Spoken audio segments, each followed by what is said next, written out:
Good morning সবাইকে। আজকে আমাদের বহলের দ্বিতীয় দিন। আজকে সকাল সকাল আমরা তিনজনে মিলে চলে এসেছি ব্রেকফাস্ট খেতে। এই হ্যানান রিসর্টের ব্রেকফাস্ট এরিয়াটার নাম হচ্ছে লা কোস্টে। খুবই বড় এবং খুবই সুন্দর একটা জায়গা, বিভিন্ন রকমের খাবার রয়েছে এখানে। আজকে সকাল সকাল আমাদের ব্রেকফাস্টটা করে নিতে হবে, তার কারণ ব্রেকফাস্ট করার পর আমরা বেরিয়ে যাব সমুদ্র ভ্রমণে। তো আইল্যান্ড একটা প্যাকেজ বুক করা হয়েছে, আমরা তিনজনেই যাব।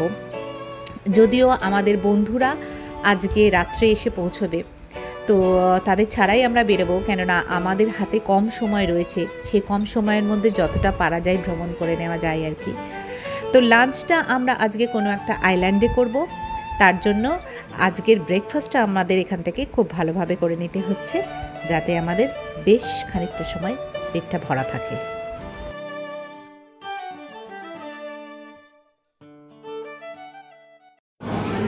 Good morning. ব্রেকফাস্ট আমি কিছুটা করলাম, আমায়রাকে খাওয়ালাম। এখান থেকে আমায়রা একটু প্যানকেক খেলো আর অনেকটা মাখন খুব ভালো করে খেলো। এখন ওর বাবা গেছে ওদিকে দেখতে, কিছু জুস বা কিছু আনতে পারে নাকি। আমি তো প্রথমেই সকালে উঠে একটু চা লাগে, তো আগেই চা খেলাম, তারপরে ব্রেকফাস্টে খেলাম। হ্যালো, এখন বাজে 10:30 আর আমরা ব্রেকফাস্টের পর একটু লোকাল মার্কেটে গেছিলাম আমায়রার জন্য প্লেডো কিনতে। আমায়রা বলেছিল যদি আমি রেস্টুরেন্টে ব্রেকফাস্ট করি তো আমাকে কিছু সারপ্রাইজ দিতে হবে, তো ওকে আমি বলেছিলাম প্লেডো কিনে দেবো। এতে একটু টাইম পাসও হবে, খেলাও হবে। বাচ্চাদের কি আর খেলা ছাড়া চুপচাপ বসে থাকতে ভালো লাগে? তো ওর জন্য ওখানে গেছিলাম। মোবাইল ক্যারি করিনি, মোবাইলটা চার্জে দিয়েছিলাম। এখন আমরা আইল্যান্ড হপিংয়ের জন্য বেরিয়েছি, যে র্যাম্পটা তোমরা দেখতে পাচ্ছ। আমরা এখন বোটে যাব বলে হাঁটছি। আমাদের হোটেলটা অনেকটাই পিছনে, আর এখানে এরকম সারি সারি অনেক হোটেল আছে। তো আমরা যেটাতে আছি হ্যানান রিসর্ট, হ্যানান রিসর্টেরই 3টে কোস্ট আছে, 3টে রিসর্ট আছে। তো আমরা তার মধ্যে একটাতে ছিলাম, তো ওখান থেকে অনেকটাই আমাদেরকে হেঁটে আসতে হলো। এখানে আমাদের বোট এই যে ওয়েট করছে, আমরা এখানে যাব। ওয়াটার অ্যাক্টিভিটিসের মধ্যে স্নোর্কেলিং, ফিশ ফিডিং এগুলো আছে। কতটা কি করতে পারবো জানি না, হোপ ফর দ্য বেস্ট। এই যে সুপ্রিয় আর আমায়রা যাচ্ছে, এরপরে আমি যাব। চলো গিয়ে কথা হচ্ছে, দেখাবো তোমাদের সমস্ত কিছু।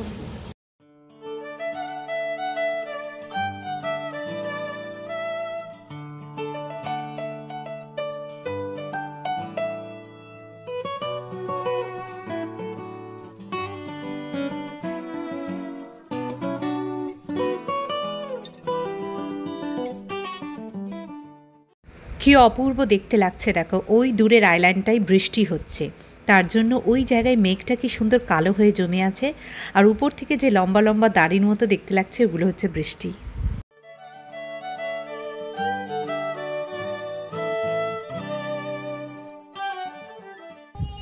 তো আমরা এসে গেছি, এখানে স্নোরকেলিং হবে। ইয়া দেখছে, তো দেখি এখানে নামবো, এখানে দেখি কি কি করাবে ওরা আমাদের অ্যাক্টিভিটিস। খুব সুন্দর জায়গাটা, অনেকক্ষণ এলাম, প্রায় 1.5 ঘন্টার কাছাকাছি আমরা ট্রাভেল করছি। খুবই সুন্দর জায়গাটা, কিন্তু সমস্যা হচ্ছে যে অনেকটা সময় লাগলো, বসে বসে পা দুটো একদম ভেড়ে গেল যা বলে। তা ওয়েদার আজকে খুবই সুন্দর।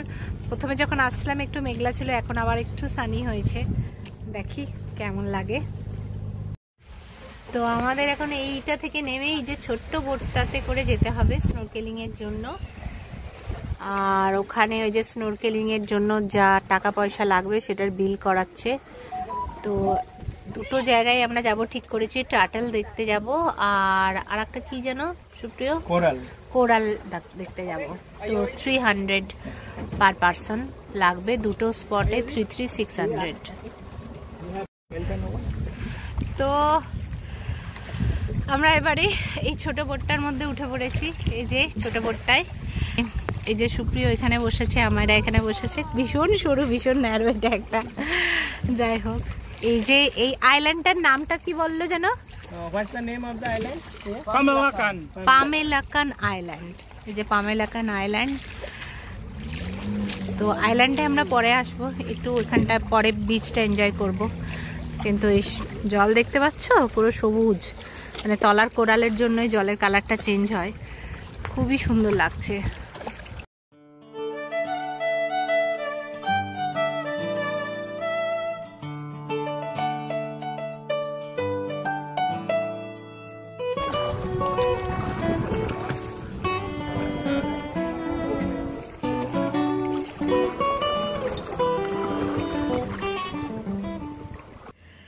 তো আইল্যান্ড থেকে একটু এগিয়ে গিয়ে আমাদেরকে নিয়ে যাওয়া হয়েছিল স্নোরকেলিংয়ের জন্য।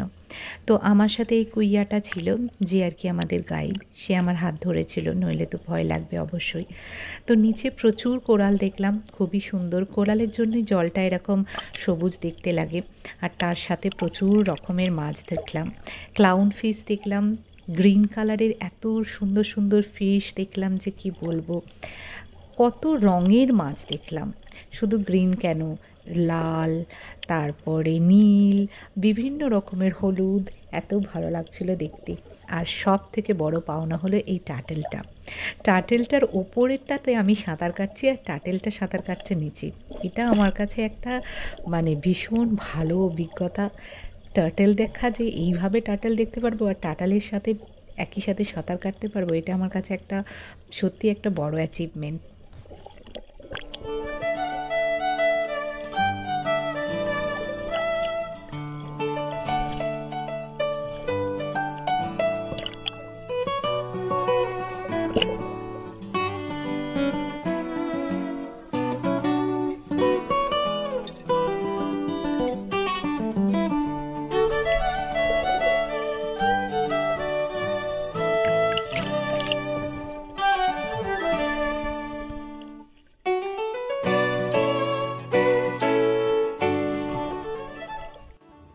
জলের তলায় দুর্ঘটনা ঠিক বলবো না, একটুখানি মাছটার মধ্যে জল ঢুকে গেছিলো, তাতে একটু সাঁতার কাটতে আমার অসুবিধা হয়েছিল প্রথম দিকে, কিন্তু তারপরে ঠিক অ্যাডজাস্ট হয়ে গেছিলো। কিন্তু সত্যি একবার জলের মধ্যে নামলে তখন আর মনে হয় না যে আমি উঠবো। নিচে এত সুন্দর সব কিছু দেখতে পাই, তখন মনে হয় এগুলো এখন বসে বসে দেখি। এই কোরাল, এই মাছ, এই টার্টেল, এই সমস্ত তো জলের ওপরে উঠে গেলে আর দেখতে পাবো না। তাই মনে হয় যতক্ষণ সম্ভব পারা যায় নিচে বসে বসে এগুলোকে দেখি। তো ওই যে মাস্কটা পরেছিলাম ওইটাতে একটু অসুবিধা হয়েছিল, প্রথমে একটু জল ঢুকে গেছিলো নাকের মধ্যে, তখন একটু সমস্যা হয়েছিল, তারপরে ঠিক হয়ে যায় আস্তে আস্তে। কুইয়া মাইকেল অ্যান্ড কুইয়া জেপি আমাদেরকে আজকে ঘুরিয়েছে, খুব সুন্দর স্নোরকেলিং, টার্টেল দেখানো, খুব ভালো হয়েছে।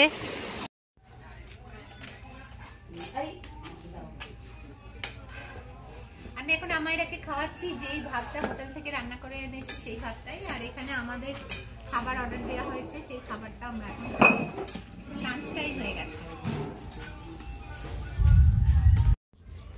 তো আমরা এই যে পামিলাকান আইল্যান্ডে বসে আছি, এখানে লাঞ্চের জন্য একটাই রেস্টুরেন্ট আছে, আর এগুলো এই লোকাল মানুষদের আর কি তৈরি।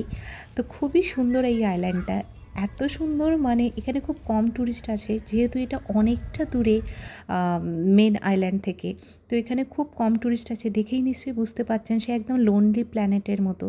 এত অপূর্ব একটা জায়গা, মনে হচ্ছে এখানে যদি একটা রাত থাকা যেত, একটা রাতে তারা ভর্তি আকাশের নিচে একটা ক্যাম্পিং করে যদি থাকা যেত, খুব সুন্দর লাগতো। তো এই যে আমাদের লাঞ্চ এসে গেছে, লাঞ্চেরটা খুব একটা ভালো দিয়েছিল বলবো না, কিন্তু যাই হোক খিদে পেয়েছিল, খেতে তো হবেই। তো মাছ ছিল, তারপরে একটা ওই স্প্রিং রোল মতো ছিল, আম ছিল, ভাত ছিল, এই ছিল আজকের লাঞ্চে। তো এই একটাই প্লেট অর্ডার করেছিলাম, আমি আর সুপ্রিয় খেয়েছিলাম। অসাধারণ একটা অভিজ্ঞতা সঞ্চয় করে বাড়ি ফিরছি, আর ফেরার সময় আমি এরকমভাবে গান করছিলাম আর সুপ্রিয় সেটা রেকর্ড করে নিয়েছে। মানে সত্যি একটা মনে আনন্দ হচ্ছিল যে আমি একটা কত সুন্দর জায়গা দেখে কত সুন্দর একটা অভিজ্ঞতা সঞ্চয় করে ফিরছি। এই অভিজ্ঞতাটা না ভাষায় প্রকাশ করা যাবে না, বা কাউকে বলে বোঝানো যাবে না যে আমি আজকে কী দেখলাম বা কী অনুভব করলাম। গুড ইভিনিং, সন্ধ্যা হয়ে গেছে আর আমরা এখন একটু পুল সাইডে এসেছি, ডিনার করার জন্য নিচে যাচ্ছিলাম। এখানে প্রচণ্ড বিদ্যুৎ চমকাচ্ছে, যে দেখতে পাচ্ছ কি অপূর্ব লাগছে দৃশ্যটা, এটা দেখার জন্যই আমরা একটু দাঁড়ালাম। আজকের দিনটা খুব ভালো গেল, সমুদ্রতে খুবই এনজয় করেছি, খুব ভালো লেগেছে। আর বাস এখন এবার ডিনার করব, আমার ডিনার হয়ে গেছে, আমরা এবার ডিনার করব। তারপরে আমার বন্ধুরা এখনও এসে পৌঁছায়নি, কারণ এই রকম ওয়েদারের জন্য ওদের ফ্লাইট 2.5 ঘন্টা লেট। তো ওদের হয়তো হোটেলে এসে পৌঁছতে 9:30 10টা বেজে যাবে। তো জানি না আজ রাতে ওদের সাথে দেখা হবে কি না, কিন্তু আগামীকাল আমরা আবার সবাই মিলে ঘুরতে যাব। তো আজকের ব্লগটা আমি এটুকুই রাখছি। যদি ভালো লেগে থাকে যাওয়ার আগে একটা লাইক কমেন্ট করে দেবেন, আর যদি কেউ নতুন থাকেন তাহলে সাবস্ক্রাইব করতে ভুলবেন না। টাটা।